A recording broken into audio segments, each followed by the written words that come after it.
Hi అండి, welcome back to my channel. Silky and smooth హెయిర్కి మీకైతే ఒక చిన్న టిప్ అండి. ఇక్కడైతే నేను rice, flax seeds, dry Amla, kalonji seeds, మెంతులు ఒక్కొక్క టేబుల్ స్పూన్ అయితే ఓవర్ నైట్ అయితే సోక్ చేసుకున్నానండి.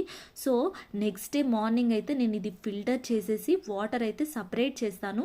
సపరేట్ చేసిన వాటర్లో నేను ఎప్పుడైతే షాంపూ చేసుకుంటానో షాంపూ దీంట్లో యాడ్ చేసి హెయిర్కి అప్లై చేసేసి వాష్ చేసుకుంటానండి. దానివల్ల హెయిర్ అయితే ఈ వాటర్ వల్ల హెయిర్కి కండిషనర్ లాగా ఉండి చాలా స్మూత్గా సిల్కీగా అవుతుంది. అలాగే ఏవైతే సోక్ చేసిన ఇంగ్రీడియంట్స్ అన్నీ కూడా నేను ఒక హెయిర్ ప్యాక్ అయితే ప్రిపేర్ చేస్తానండి.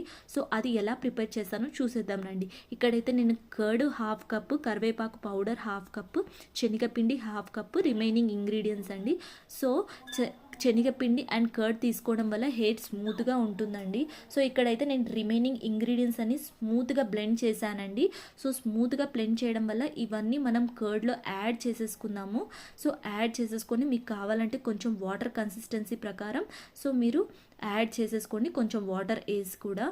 సో ఈ ప్యాక్ అయితే నేను వీక్లీ వన్స్ పెడతానండి. దీనివల్ల హెయిర్కి చాలా బెనిఫిట్స్ ఉంటాయి. లైక్ స్మూత్గా అవుతుంది, స్ట్రెంథనింగ్గా అవుతుంది.